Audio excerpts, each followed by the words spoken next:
जाननं भूतगणाधिसेवितं कपितजम्बुफलचारुभक्षणम् उमासुतं शोकविनाशकारकं नमामि विघ्नेश्वरपादपङ्कजम्।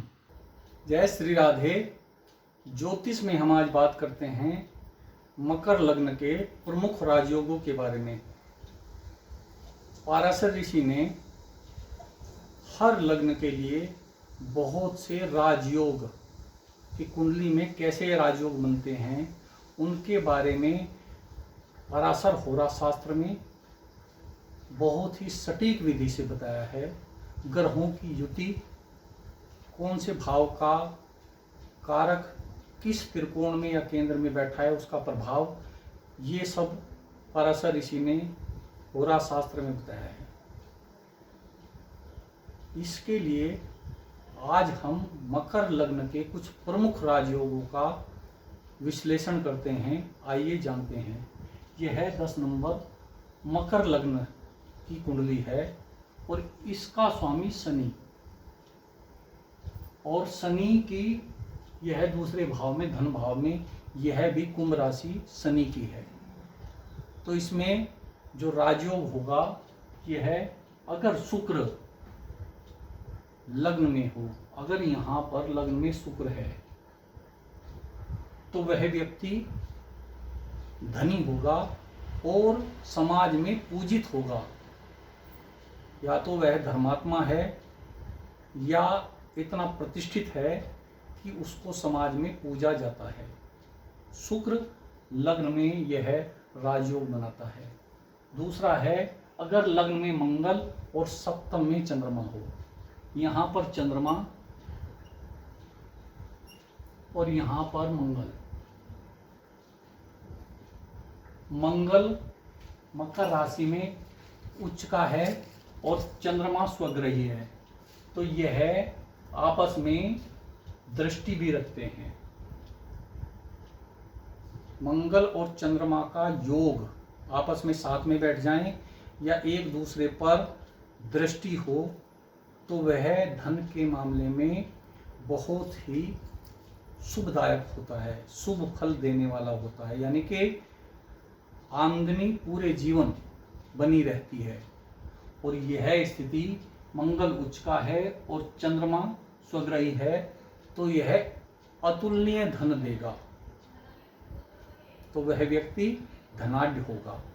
तीसरा है, राहु और 12वें राहु और बृहस्पति यहाँ 12वें भाव में हैं, और उस व्यक्ति को जिसके ये राहु और बृहस्पति 12वें भाव में हैं, उसको राहु की दशा आ जाए तो वह राहु की दशा उसे उन्नति देगी, यानी कि उसका भाग्योदय कर देगी।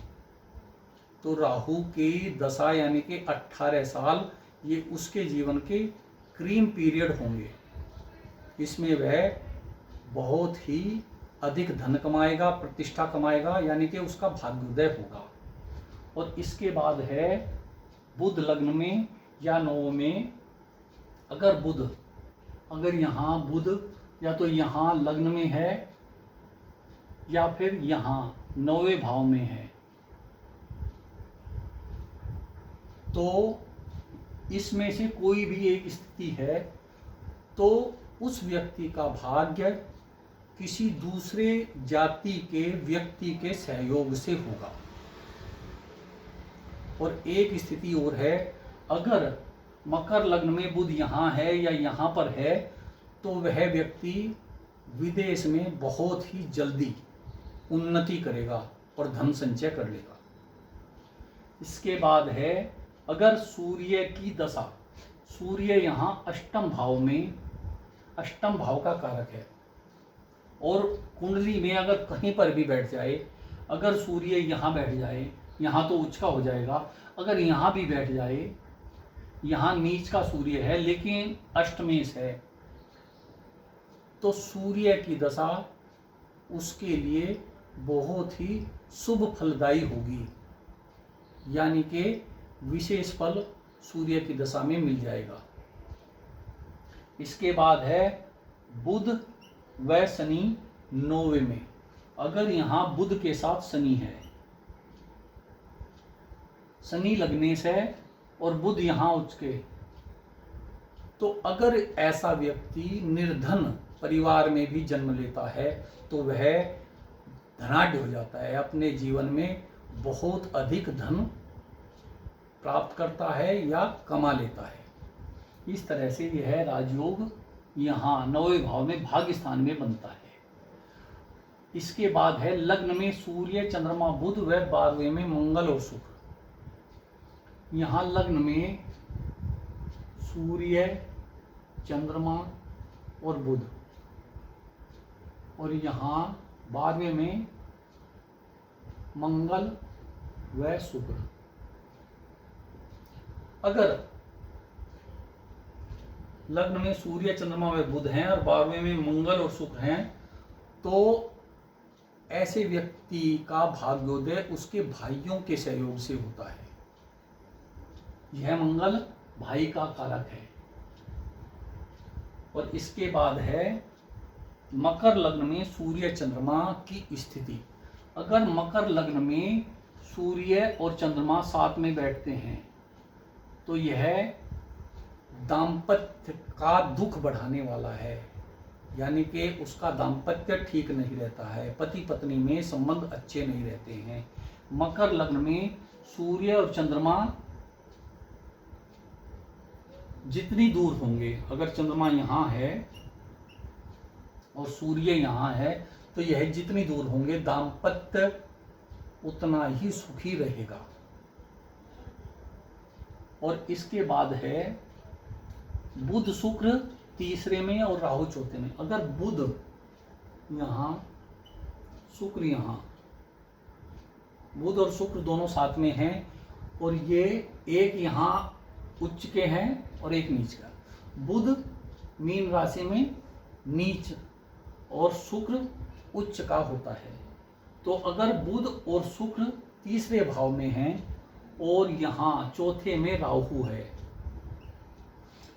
तो मकर लग्न में ऐसे व्यक्ति का यह योग राजनीति में विशेष स्थान दिला देता है, यानी कि राजनीति में वह व्यक्ति प्रतिष्ठित होता है और वह चतुर भी होता है, यानी कि राजनीति में जाने के बाद वह अच्छे पद को प्राप्त कर लेगा।